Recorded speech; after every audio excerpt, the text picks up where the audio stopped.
Well, guys, unfortunately, I was out of bleach, but we may have an upgrade. Good old CLR takes care of calcium, lime, rust, and shitty movies. My name is Brandon Keith Avery, and this is just my opinion.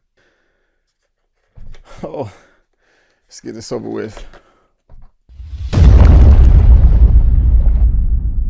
Hey, what's going on, everyone? Thank you so much for tuning in to my opinion/review for Tyler Perry's A Fall from Grace, a Netflix movie. I really do appreciate it. And if this is your first time finding me and you want more movie reviews, trailer reactions, me responding to entertainment news, or doing television recaps, please right now click on that subscribe button and also that bell so you can be notified when I make uploads and you will be on your way. Tyler Perry's A Fall from Grace is the latest film on Netflix by the writer, producer, and director. And it's crazy because once upon a time, I could actually say that I was a big fan. Well, I don't want to say big fan of Tyler Perry. I would just say I was a casual fan. I respected the man's hustle.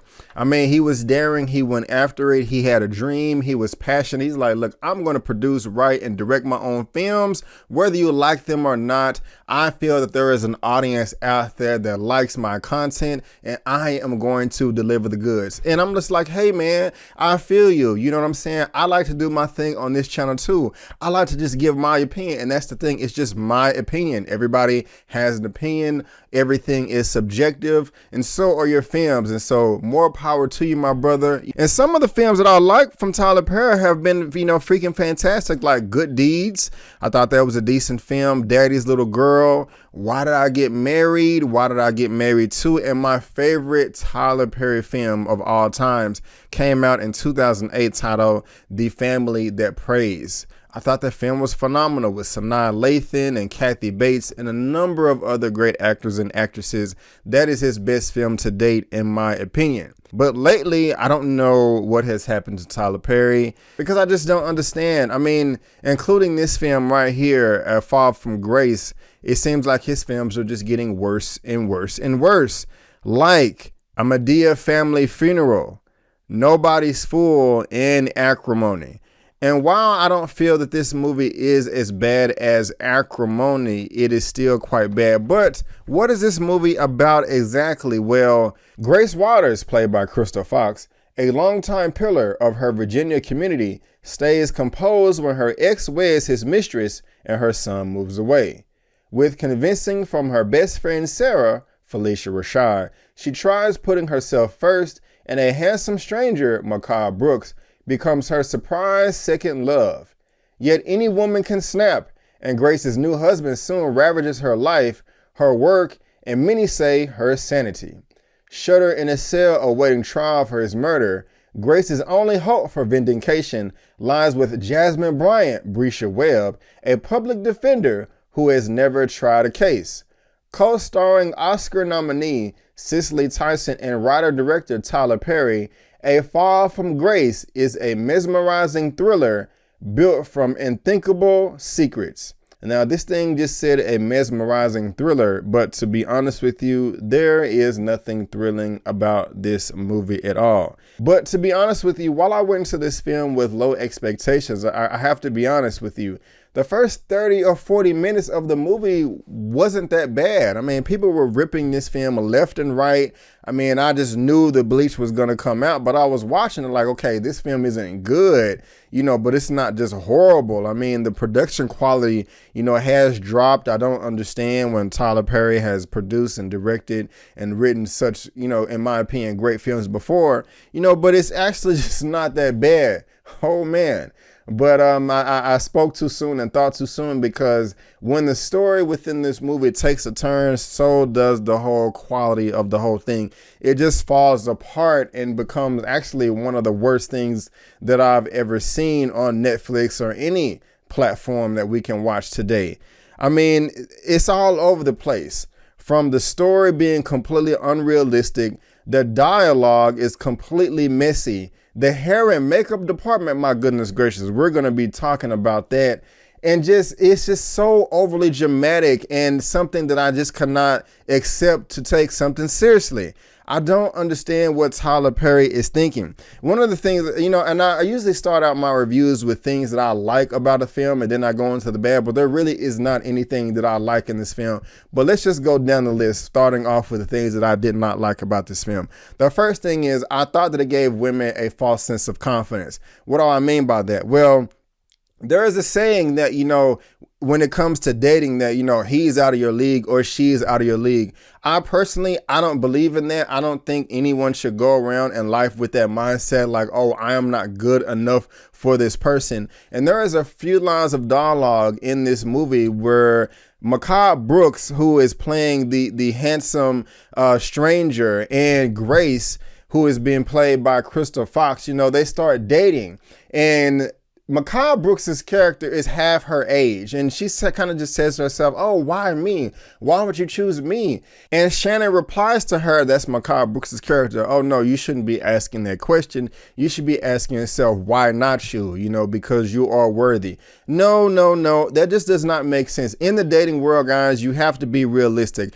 I understand that sometimes opposite do attract, but at the same time, if someone is half your age, you have to understand what the motive can be, why they are interested in you. Okay. I'm not a big fan of people just kind of falling in love just after a few months, thinking that they're going to live happily ever after. I'm not saying that it's impossible. One of my best friends that I grew up with, his parents got married just after a few months when they initially met, and they've been married for about 40 years now. So I'm not going to say that it can't happen, but that is the exception of the rule. And I personally have a soft spot for people that are being taken advantage of in life, but I don't feel sorry for people if they're going to be moronic. And I felt that Grace Waters' character, played by Crystal Fox, was an idiot in this movie. I mean, she just kind of fell head over her heels in this thing by some whack game by Shannon Mehcad Brooks talking about, you know, why not you? That just doesn't make sense to me. It's not realistic,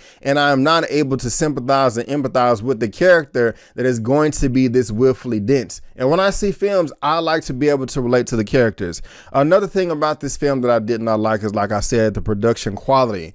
But I'll just go ahead and skip past that, and I want to get to the acting. Across the board, I did not think the acting was that great, besides the character Jasmine Bryant, who was played by Brescia Webb. She is the only actress or actor in this movie that did a decent job to me. Tyler Perry did a fair job as well, but I was distracted by his wig, and guys, I'm going to be talking about that. But other than Tyler Perry in his office screaming for coffee, I was a bit annoyed. And like I said, Brescia Webb's performance was the only person that was somewhat convincing to me. Going back to Mehcad Brooks, his character's and his name Shannon, I mean, come on, man. Like, I don't understand what Tyler Perry was trying to pull here. I feel that in any production, whether it's film or television, it is the director's job to direct the actors and actresses, to bring out the performance in them, to produce something well. And I don't think he did a good job at that at all. I mean, he didn't come remotely close to that. And what's disappointing is, whether the actors in this film, big, medium, or small, Cicely Tyson or some of these other people that I've never heard of. I mean, in other films and other productions, I've seen them act, and I thought they did a decent job, but I don't understand why the quality dropped so low as far as their performances in this film are far from grace. And I blame the director, the writer, the producer, Tyler Perry, from that. And across the acting, there is just no scale. The actors and actresses are either just reading their lines or screaming them loud about for no apparent reason, especially for Shannon. I mean, he could be talking like this, and then all of a sudden, I mean, it's just like, dude, there's no in between. You're either soft and subtle or you're overly dramatic. And it's just really kind of hard to take him seriously when he's acting like that. But let's just go ahead and talk about now the biggest sin in this whole film, to where I think Tyler Perry should never be a part of any production as well. The hair and makeup, specifically the hair. What are you thinking, dude? I really just don't understand what's going on. Like, the wig that you had on your head looks like that rat possum beast that was in Martin that Gina and them was fighting when they went over to vacation. Y'all know what I'm talking about. It looked like they skinned that and then put it on top of Tyler Perry's head. Everyone else's wig looked like it was like washing dishes without water and then just let it dry off and put it on their head after that. But then the worst of the worst is Mehcad Brooks's wig. what? Oh, yeah, they didn't even look like a wig. Like, he's naturally bald. Well, I don't want to say naturally bald, but the man is bald. Why couldn't you just leave him bald? I don't understand that. But, you know, you actually had this man sit in a makeup chair and someone put a wig on him, or I don't know what the hell it was. And then you guys approved this and actually said action. Like, no one came to Tyler Perry and was like, come on, Tyler, like, seriously? Are we really going to proceed with this? I mean, it was so bad when I was watching the movie on my couch like everybody else. I had to press pause and react to it, and here you go. Okay, look at this. Tyler Perry. Look at this. What the hell is this? Is this even... God damn! What kind of shit is this? What are you doing with the money? This is horrible, man. This looks like paint. It doesn't even look like synthetic hair. I mean, it looks like he got a paintbrush. He went to Home Depot or Lowe's and got some black paint with a paintbrush and painted... Fuck! We supposed to accept this? I mean, I just don't understand that. There is just no excuse. I mean, seriously, it doesn't make any sense. Another thing that just bothered me is just like the so-called, or they're supposed to be realistic situations within this movie. Like, there is a sex scene. There's actually 2 sex scenes, and I don't want to spoil the movie for you in case you're watching this and you haven't seen it. But there is the second sex scene in this movie. There are 2 people having sex, and the male, he has his wife on one side of the door and the person that he's having sex with on the other side of the door. And he's getting out of the bed, and then when he goes to shut the door, he has both of his hands and he's covering up his penis. Now, that's just a little bit weird to me. Now, I'm just being honest with you. I'm not sitting here and saying that I wanted to see the man's penis. No. I'm not saying that at all. But ladies, I want to comment. Please comment down below. What in the world would you do if you having sex, whether it's afterwards, the dude gets out of the bed to go to the bathroom, or it's in between sessions or whatever, and he gets out of the bed and covers up his penis with both his hands? I mean, you're going to look at him and be like, what the hell are you doing? I mean, that doesn't make any sense. The character in this movie that does this, and if you've seen the movie, you know what I'm talking about. He's acting like he's 12 years old or something, like this is his first time. Like, oh no, I don't want you to see my wee-wee. Let's do it under the covers. I mean, it doesn't make any sense. Now, I understand from a production standpoint that Tyler Perry, you don't want to just have full frontal nudity in the movie because you don't want like some rated R or NC-17, rating. I get that. But if that's the case, just move the camera up to shoot him waist up. Why even shoot the camera that low if you're going to have somebody cover their penis? It just doesn't make sense. Nobody is going to do that. No one is going to do that. I mean, seriously, if you're having sex with a woman and y'all are naked and then you get out of bed and you walking around covering your penis, like, that's just whack as hell. I just don't understand. And ladies, I'm serious. I am not being sarcastic. I am not being facetious. Please, in the comment section, write down what you would do if a guy would do that. And then just that whole scene alone was just so unrealistic and over the top. Like I said, I want characters that I can relate to. And this character, Shannon, I mean, he's whining and dining Grace all throughout the beginning of the movie. And that is actually something that I kind of did enjoy as far as the montages is concerned, with her narrating the story and just talking about all the butterflies that she has in her stomach, etc., etc. So that is just something that I like. But the character did a complete 180 transition to a knight in shining armor to like the spawn of Satan. He just turned into a bully. I mean, for no reason. I mean, dude, okay, I was about to spoil the whole plot of the movie. But your agenda, I understand what you're trying to do. Of course, I don't agree with you, but don't make it too hard on yourself. There was just no reason for Tyler Perry, for him to write this character to be just so mean and evil. And I know that there are just lying, conniving, ruthless men out there that are abusive, but it just didn't make any sense. But at the same time, I did not feel sorry for Grace too, because I just thought that she just didn't think this through. And her age, where she's like 60 plus years old, 7 years old, somewhere in that 55 plus years old, you should have enough knowledge, enough wisdom, enough game to not let it be ran on you this way. And it was, and I'm just sitting here like, I mean, okay, this whole thing is just silly and unnecessary, and I'm ready to go, and I'm at home. And then let's go ahead and get over to the dialogue. Now, check this out. Action! Who in the world talks like this? Nobody. I mean, like, I started watching this film Monday night, and I think it was literally at the 18 and 34 minute mark where I was like, okay, I just don't feel like watching this anymore. And I went to sleep for about 4 hours, and I woke up and finished watching it again. And then I got about to the hour mark where all the shits just started hitting the fan. And then we get this line talking about ashtray, bitch. And I was just like, you know what? I just don't think I can do this anymore, you know? And so I actually pressed pause again and laid on my couch and downloaded an app on my phone and just started playing. And I was like, I did that for about 20 minutes. I was like, no, B, go ahead and finish this. You know, you got to push through, you know what I'm saying? Go ahead and do it so you can put your review online. But it was painful and hurt. And another thing that I just didn't really care for Macabre Brooks's character is, like, I don't wear jewelry. I mean, I did in junior high. I had like a little piece and chain, and then I think, you know, my ears are still pierced, but I haven't worn my earrings in years. I mean, they not even be pierced anymore.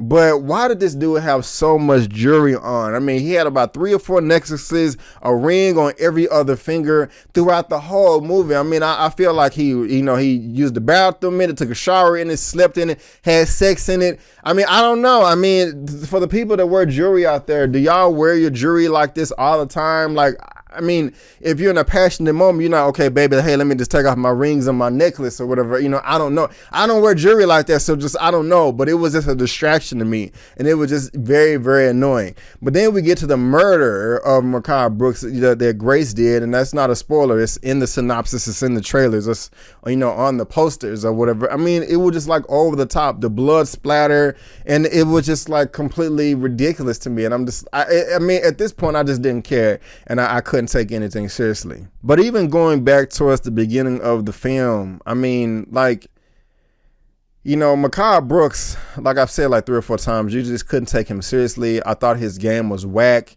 You know, outside of this film, you know, if I heard a woman say, you know, I think Macabre Brooks is real sexy, you know, okay, I'm not saying I would agree with you, but I can understand you why you would say that.